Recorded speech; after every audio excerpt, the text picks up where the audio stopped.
President Zelensky of Ukraine has endured a lot. I mean, he really has. He's endured a lot, and we've endured it with him. To be honest, it's been a long time, and I think we're making great progress. So we're going to be talking about that today. We'll be talking about what took place yesterday with my phone call with President Putin, and I think that things are coming along pretty well. It began with Alaska, where I think certain guidelines were discussed, and we want to see if we can get this done. This was long ago into the Biden administration. I came here and we inherited this, and we'd like to see if we could finish it, end it. We want it ended. So many people have died in this war, and we're gonna get it ended. So I just want to thank you all very much. If you have a couple of questions, go ahead, please. In fact, before I do that, let me just ask the President to say a few words. Thank you, President. Pleasure. Glad to meet you again, Mr. President. Thank you very much for the invitation. Again, my congratulations with your successful ceasefire in the Middle East. Thank you. Yeah, and you did it, and I think this is the momentum to finish Russia's war against Ukraine. I think that, yes, we understand that Putin is not ready. I think not ready, but I think that I'm confident that with your help we can stop this war, and we really need it. We see that they don't have successful steps on the battlefield, and it's good. I think that their army is weak now, but a lot of losses. They have a lot of losses, and in economy and people, and I think this is very important moment. And I wanted to thank you, Mr. President, after our phone calls. Yesterday I had a good opportunity to meet with the big American energy companies, and they're ready to help us. Yes, after all these attacks on our infrastructure, Russian attacks, and etc.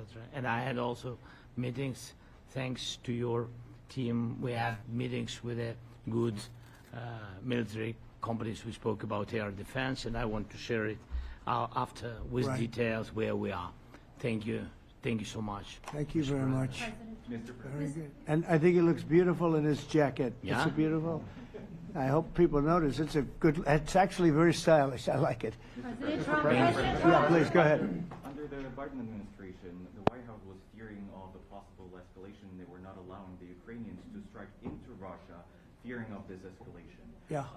Would your administration allow Ukrainians to strike deep into Russia? We're going to be talking about that. That's something we'll be talking about.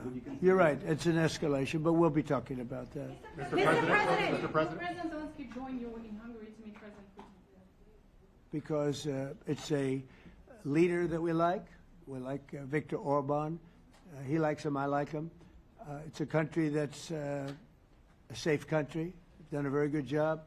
He's been a very good leader in the sense of running his country. He doesn't have a lot of the problems that other countries have. And so we've decided that we'll be going to be with Viktor Orban, and he will, I think he'll be a very good host. President Trump. President Trump. President Trump. It's in President Trump. Hungary, yeah.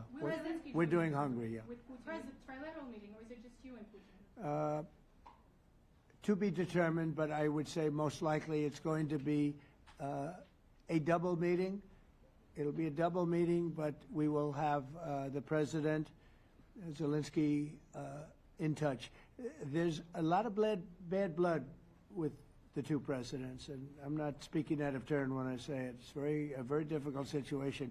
You know, we just settled the war, and after thousands of years, I guess.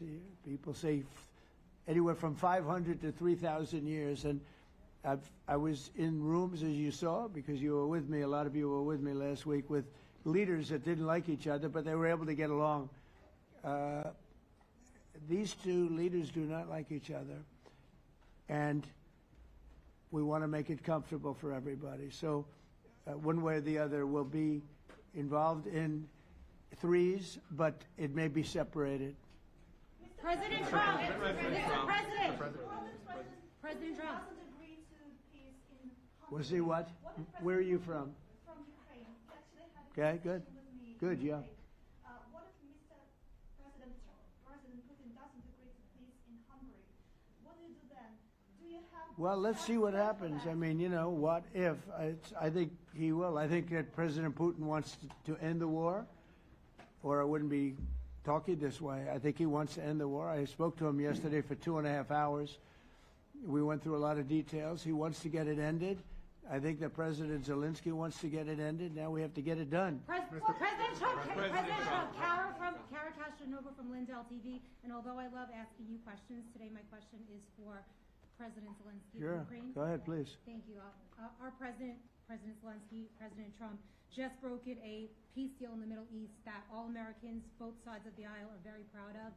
But to meet that deal, both sides had to make concessions.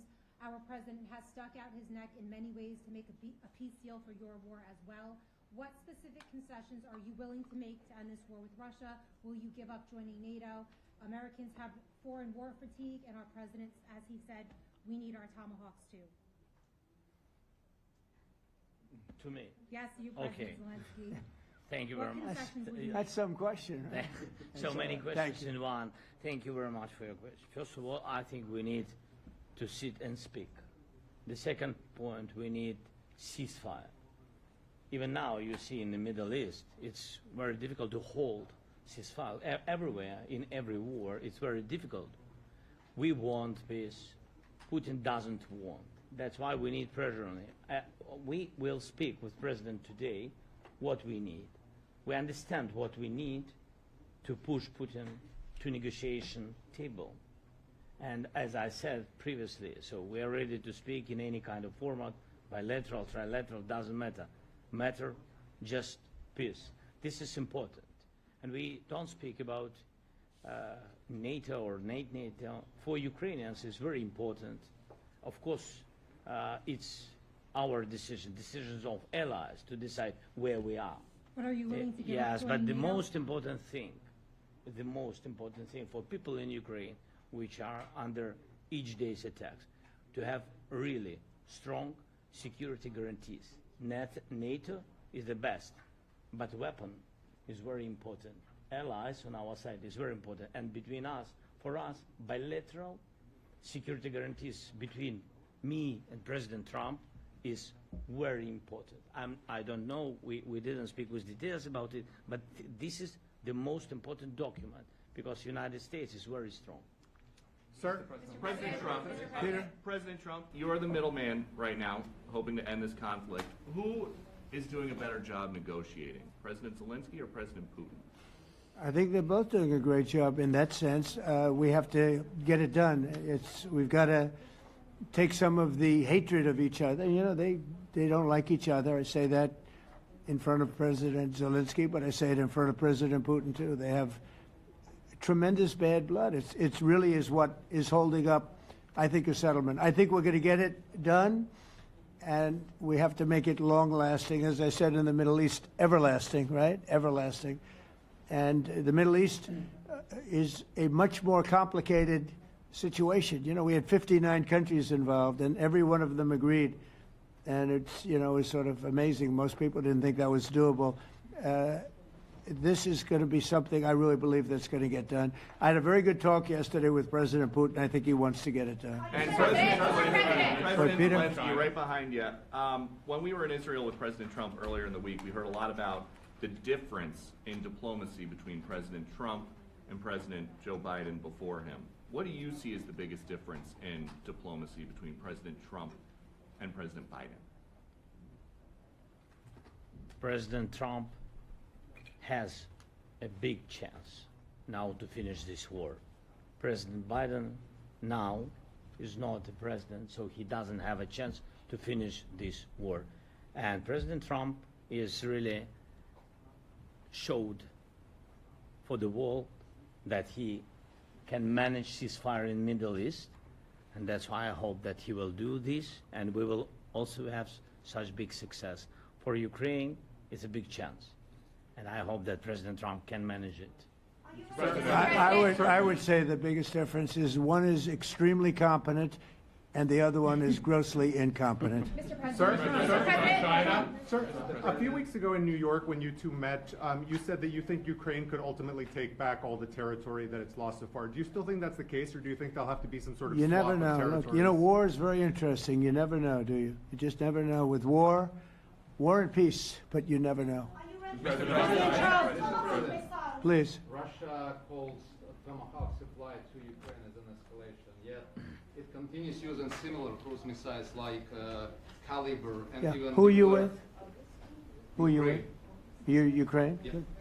But Russia continue even using the cruise missiles and also nuclear-capable ballistic missiles in Ukraine since 2022. So do you consider providing Ukraine with the Tomahawk or similar missiles as an opportunity to equalize the possibilities of Ukraine and Russia and push Moscow to the negotiation Yeah. table? Sure.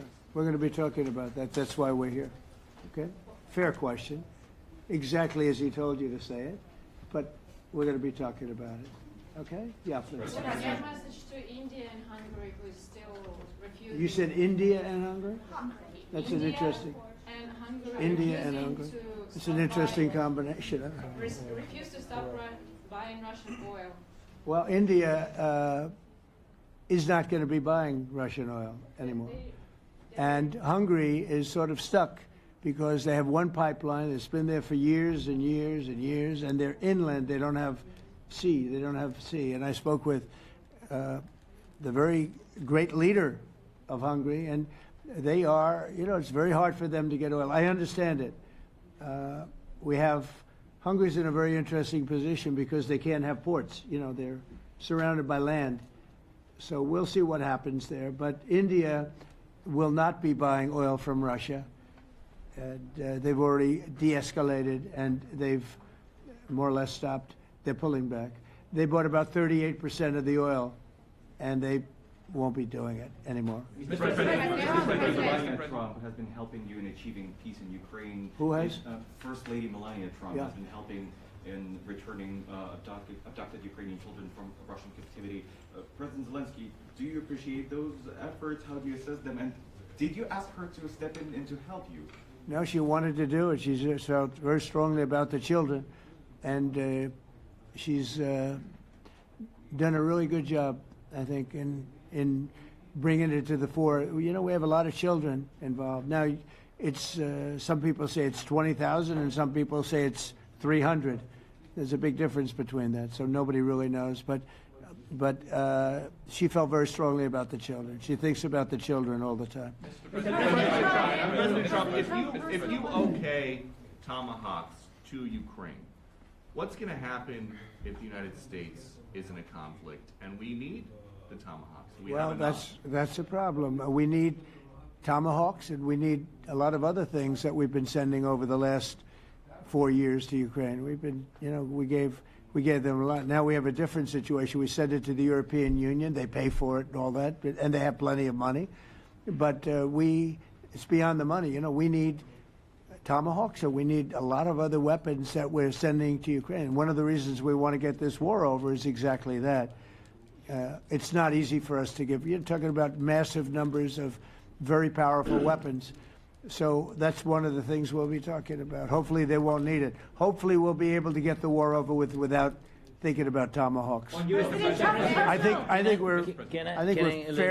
we're fairly close to that. Yeah, go ahead. Can I say, Yeah, please. just you to understand. So for today, of course, we want to finish this war, but the war is another technological war.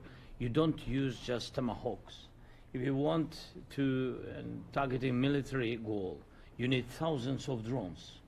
It goes together with such missiles. Ukraine has such thousands of our production drones, but we don't have Tomahawks. That's why we need Tomahawks. But United States is a very strong production, and the United States has Tomahawks and other missiles, very strong missiles, but they can have our thousands of drones.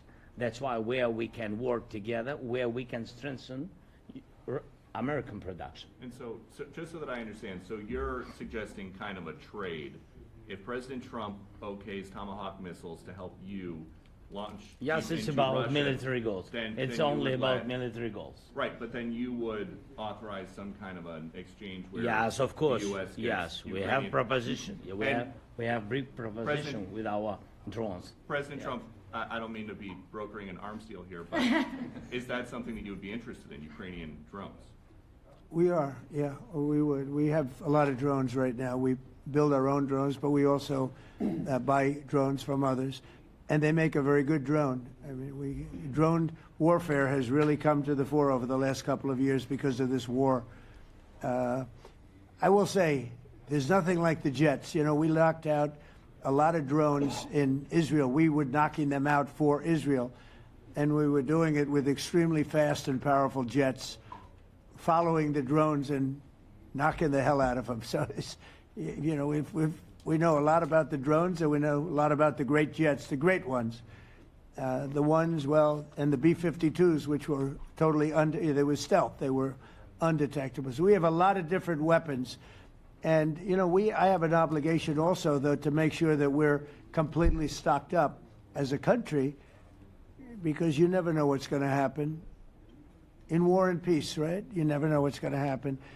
So we're going to be talking about Tomahawks, and would much rather have them not need Tomahawks. Would much rather have the war be over, to be honest, because, you know, we're in it to get the war over. We're selling a lot of different types of weapon, as you know, to the European Union. We're not in it for that. We're in it to get it over. We're losing thousands of people a week, thousands of people, Russian, Ukrainian, and mostly soldiers. I mean, mostly soldiers. But we're in it to see that end. And if we can end quickly, and I think we can. I mean, I had a very good talk yesterday. We're going to be talking about it. But I had a very productive talk yesterday with President Putin. We'll see what happens. But the war in the Middle East was far more complicated. We got that one done. And I think we have a good chance. I think President Zelensky wants it done, and I think President Putin wants it done. Now all they have to do is get along a little bit. President Trump.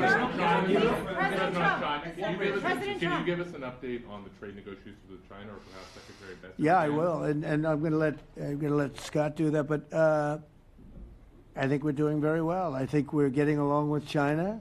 China would like to have something. As of this moment, we'll be meeting in a couple of weeks. We'll be meeting in South Korea. You think myself. will go forward? I think so. It looks like it's going forward. I think so. They want to meet. We like to meet. I have a very good relationship with President Xi, and we're going to see what happens. But, you know, for years we were taken advantage of by China very badly. We were losing hundreds of billions of dollars a year to China. We really built their military, if you think about it. The kind of money that presidents allowed to be lost to China was just insane. And then when I came into office, as you know, I put very severe tariffs. So we took in hundreds of billions of dollars in my first term from China. Biden let that go because he let it continue, but he gave all sorts of exceptions. And by the time you looked at it, Scott, I would say it wasn't the same thing. He would give an exception for anything. If you got up and went out to dinner, he'd give you an exception. So it wasn't the same thing. But I put on very serious tariffs, and we took in hundreds of billions of dollars. And then I left office. The election was rigged. I left office, and that was the story. Now I come back, and we are in a very strong position because of tariffs. We're in a very powerful position because of the fact that we have tariffs. If we didn't have tariffs, we would be in a very weak position. We would be in a weakened state. But with tariffs, we've made hundreds of billions of dollars, not only from China, but from others. And China wants to talk, and we like talking to China. So we have a very good relationship, and we're going to be meeting in South Korea a couple of weeks. And I just got back from a long trip. I'm going on another long trip. And Scott, you want to say a few words on that, please? Yes, sir. So the entire relationship stems from the great respect that the two leaders have for each other. China did a substantial, unprovoked escalation last week. We were unable to get in touch with them. Since then, it's been IMF World Bank Week. They have had working level people here who there have been meetings. The Vice Premier, who is my counterpart, and I will be speaking this evening. at around 8:30, 9 o'clock. And then he and I and a delegation will meet in Malaysia probably a week from tomorrow to prepare for the two presidents to meet. So I think that things have de-escalated. We hope that China will show the respect that we have shown them. And I am confident that President Trump, because of his relationship with President Xi, will be able to get things back on a good course. Is the hope for that meeting with you and President Xi some kind of trade deal then, or would Could it be. more Look, I think small we're in a very strong trade deal? position. I think we're in a very strong position. We're getting, as you know, as of November 1st, I could move it up if I wanted, a 100% tariff over and above what we get now. So that would make it about 157%. And China doesn't want that, and they want to talk, and we're talking. And I think we'll make a deal that will be good for both. I think we will do something. But you have to understand, we never got anything from China. It was a one-way street. For many years, for decades, it was a one-way street. And they became rich because of the United States. And frankly, presidents that, let's be nice, they didn't know. They just didn't know. They didn't understand what was happening to them. But I understood it. I understood it long before I ran for politics. I used to watch in amazement at how stupid our country was, how stupid they were. And we're not stupid anymore. And that includes with the European Union. That includes with Japan and South Korea. All we want to do is be treated fairly. But the fairly is hundreds of billions and even trillions of dollars coming into the United States. And it's our national security is secure because of tariffs. If we didn't have tariffs, we would have no national security. So it's very important. Will you seek China's help in ending the war in Ukraine? Do you need them to put pressure on Russia? I'll be discussing that, but I'd love to see it ended before that. I mean, I think we have a chance of ending the war quickly if flexibility is shown on behalf. And again, we're not losing people. The United States is not. We're not losing people. We're not spending money. We're getting paid for the, ammunition and missiles and everything else that we're sending to the European Union, but to NATO.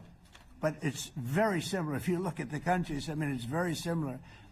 And we just made a very fair trade deal with the European Union, and what we wanted, and we made a very good deal with NATO too. They pay for all of this. That's not what we're in this for. We're in it to save thousands of lives every week. Thousands and thousands of lives. That's why we're in it. And I think we have a very good chance of bringing this war to a conclusion. President, and your cabinet has done honestly an excellent job. I think that a lot of people could agree to that. Thank you. I'm speaking as someone who lost my father in a war, so I know the human cost.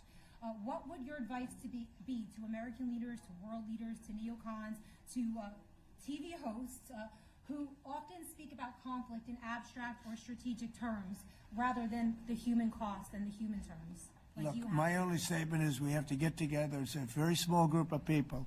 It's the president, and the president. Okay, 3 presidents. And I'm the mediator president. And I'm mediating not an easy situation. It should be easy, but it's a lot easier when people understand each other, when they get together, and when they like each other. We don't necessarily have that situation as far as like is concerned. Maybe it can turn around. Maybe it can. But in the meantime, we'll have them keep a little bit of distance, and we're going to see if we can get it done. This is number 9, okay? This will be number 9 for me. I've solved 8, including the Middle East. I've solved 8. This, I thought, would have been among the easiest. We solved, President Putin mentioned yesterday Armenia, all of the different wars. He said it was amazing because but the big one that he was surprised that we were able to settle was the Middle East. He thought it was incredible. He was very generous in that sense. This should be something we're able to settle, and I think we will be able to settle. Yeah, Brian.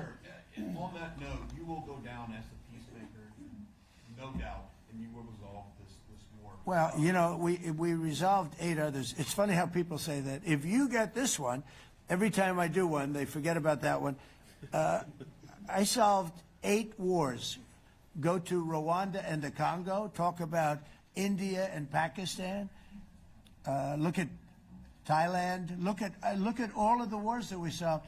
And every time I solve one, they say, if you solve the next one, you're going to get the Nobel Prize. I didn't get a Nobel Prize. Somebody got it who's a very nice woman. Very nice. I don't know who she is, but she was very generous. So I don't care about all that stuff. I just care about saving lives. But this will be number 9. But every time I solve one, they said, sir, if you solve one more, you're going to be known as a peacekeeper. So to the best of my knowledge, we've never had a president that solved one war. Not one war. Bush started a war. A lot of them start wars, but they don't solve the wars. They don't settle them. And especially when they have nothing to do with us. I guess just about all of these wars had nothing to do with us. But I saved tens of millions of lives. The Prime Minister of Pakistan said, I saved millions of lives in interceding on Pakistan, and you look at Pakistan and India as an example. That would have been a bad one, 2 nuclear nations, right? So I say this, this is pretty much the last one, although I do understand that Pakistan attacked, or there is an attack going on with Afghanistan. That's an easy one for me to solve if I have to solve it. In the meantime, I have to run the USA, but I love solving wars. You know why? I like stopping people from being killed, and I've saved millions and millions of lives, and I think we're going to have success with this war. Wait, please. This, President Zelensky, this is your 3rd time over here. Oh. And by the way, you look excellent. Thank you, sir. Thank you. For you, by the way. This is your 3rd time here. How different sitting across from the president is this time versus the 2 previous times here at the White House, and how confident are you hearing the success rate of solving these prior wars that he can get this war solved? First of all, about suit. The same suit because the same president. It's very simple. The next president will have another suit. Yes. About our relations with President Trump, I think we have important dialogues, and I think we begin to understand each other. Yes, and I know that President is briefed very well about the situation in the battlefield, and he knows a lot what's going on in the battlefield in Ukraine, and I think it really helps. When you know a lot of things, a lot of details about one or another war, it helps a lot. But we are still in war. And I hope we can manage. You have been hearing It's that there are some important. countries that are not meeting their commitment. You pointed out Spain. They said that it's impossible. No, Spain has not come through. No, Spain has not been loyal to NATO. Spain has been, they're the only one. Everyone went up to, as you know, I mean, you were at 2% and they all went up to 5%, but Spain disagreed with that. I think Spain should be reprimanded for that. I think it's very bad that they did that, but that's up to them. That's up to NATO and Spain. From your options, they cannot be expelled from NATO. Can they or not? They cannot, according to the treaty, but they also claim that they are protected by the European Union umbrella for trade. Well, the other people, many of the other countries are in the European Union too. They're not complaining, right? President, tell you that Putin is serious. That's of interest. Mr. They're protected. Yeah, please go ahead. Thank you, Mr. President. Do you think you can carry the momentum from the Middle East deal over to this deal? And if I do. So, how does that move the needle? Yeah, I do. I think we carry a lot of momentum, a lot of credibility. Getting Middle East done was very important. Nobody thought it could be done. That was one nobody thought could be done, and we got it done. And a lot of that was the big hit that we put on Iran with respect to the nuclear. They took that was an unbelievable military maneuver, the B-2s, and many other planes involved, by the way, but the B-2s. Yeah, I think nobody expected that to happen. And, you know, we had 59 countries involved, and these were countries very diverse. You had Arab, Muslim, Jewish, you had every country, Christian, you had every country, and many countries involved, and we got that done. And we got it done pretty swiftly after we set the table properly. We had to set the table properly. This should be one that we get done. And I think the table is set properly here now, to. And it'll be a great honor. It'll be a great honor to get it done. And the Ukrainian people are great, and the Russian people are great. And obviously they have much in common, as we understand. They have a lot in common. So it'll be a great honor to get it done. Yeah.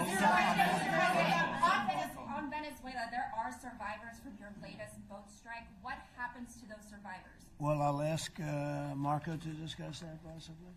Yeah, it's well known there's an ongoing narco-terrorist operation the United States has been conducting. As far as details of any recent strikes, we're not prepared here to announce all those details, but you'll get that information here very shortly. And how are there survivors when these are meant to be lethal attacks? Yeah, again, I mean, we're undertaking these operations against narco-terrorists. That's what these are. These are terrorists. Let's be clear. And but as far as the details of any recent operations, when we are prepared to announce those, we will, as the president has consistently done. So you may get something on that later today. Let me ask you, that was in a submarine, right? We attacked a submarine, and that was a drug-carrying submarine built specifically for the transportation of massive amounts of drugs, just so you understand. This was not an innocent group of people. I don't know too many people that have submarines, and that was an attack on a drug-carrying, loaded-up submarine. Yeah. On Putin, is it your belief, as Mr. Zelensky said yesterday, that the threat of tomahawks and costs, as Secretary Hicks had put it, is that bringing him to the table, the fact that it's kind of a carrot and stick? I don't know what's bringing him to I think he wants to make a deal, that's all. I can't tell you what's bringing him. Sure, that's the threat of that is good, but the threat of that is always there. Tomahawks are very dangerous weapons. They're incredible weapons. If you like warfare, it's one of the most accurate. You know, we hit 30 Tomahawks in Iran after the B-2s did their damage. We sort of gave it a little capper with 30 Tomahawks from a submarine, quite far away actually, but they're an amazing weapon. They're a very powerful weapon, but they're a very dangerous weapon, and it could mean big, escalation. It could mean a lot of bad things can happen. Tomahawks are a big deal. But one thing I have to say, we want Tomahawks also. We don't want to be giving away things that we need to protect our country. We have a very strong country right now. We have a strong military. We have the greatest military in the world. We have the greatest weapons in the world. I want to get this war over. Okay?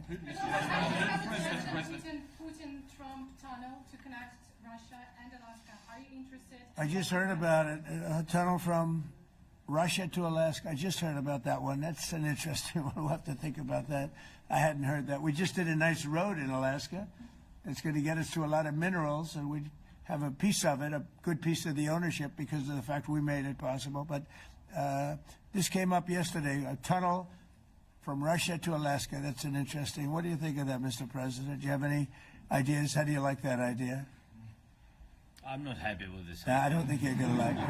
I don't think you liked it. I don't think you liked it. President Trump, do you think that Vladimir Putin, do you think that Putin is your gut instinct? Well, we had a senator that wanted, remember, from Hawaii, she wanted a tunnel from the mainland to Hawaii. Then she said, well, we can't do that, so we're going to build a railroad to Hawaii. Do you remember? She's a current sitting senator, a Democrat. She wants a railroad to go to Hawaii, right? You know who that is, right? She's another beauty. President Trump, your gut instinct. Yeah, please. On your meeting with Putin, aren't you concerned that maybe the Russian president is trying to buy himself more time? Yeah, I am, but, you know, I've been played all my life by the best of them, and I came out really well. So it's possible, yeah, a little time. Is your gut It's instinct all right. But I think that I'm pretty good at this stuff. I think that he wants to make a deal. I made 8 of them. I'm going to make a 9th. I think he wants to make a deal.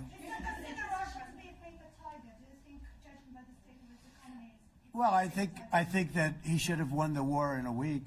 Yeah, I do think. And if we didn't give the anti-tank missiles, as you know, the javelins they call them, they got stuck in the mud. They would have been in Kiev very quickly. They were heading to Kiev. So you know, in war you have a lot of luck too. You know, weather has won war, and the cold and the heat and all things take place in war. But that was a very interesting moment when the tanks started rolling and some brilliant general said, let's go through the mud instead of going down the highway, right? So they got a little bit lucky. But you know where they really got lucky? I gave javelins. That wasn't given by Barack Hussein Obama. He gave them sheets. You know, there's a statement. Obama gave them sheets and I gave them the javelins. And the javelins are a devastating weapon. And that wasn't given by Obama. That was given by, because at the time it was Obama. That was given by me. So it was like one of those things. And you had hundreds of them. They're a devastating weapon. We have a lot of devastating weapons. I'd rather not use them. But that was a big moment. You know, when the tanks got stuck, they got stuck. And call it luck or call it talent. I'm not sure what you'd call it, but it was a big moment in time. Do you think Democrats will give you credit? Do you think Democrats will give you credit when you finally end this war, like they did with the war in the Middle East? And I think right now the Democrats are really damaged, mentally damaged. They want to take $1.5 trillion with a T, $1 trillion and give it to people that invaded our country. They came into our country illegally from prisons, from mental institutions, gang members. They want to give them health care and take it away from our citizens. We're not going to do that. $1.5 trillion. They want to destroy our health care system. We're not going to let that happen. You authorize CIA operations in Venezuela as part of. Well, I wouldn't say that, but some interesting things are happening around the world, I'll say that. Mr. President, it has been reported that Maduro offered everything in his country, all the natural resources. He even recorded a message to you in English recently, offering mediation. What should we do in order to stop that? He has offered everything. He's offered everything. You're right. You know why? Because he doesn't want to fuck around with the United States. Thank you, everybody. Thank you. Thank you, everybody. Thank you, guys. Thanks, guys. Let's go. Start moving. Thank you, guys. Let's go. Thank you, guys. Thanks, guys. Thank you, press. Thank you, press. Thanks, President Trump. Thank you, Kevin. Good job. Thank you, guys. Thank you, press. I don't know, join us if you'd like.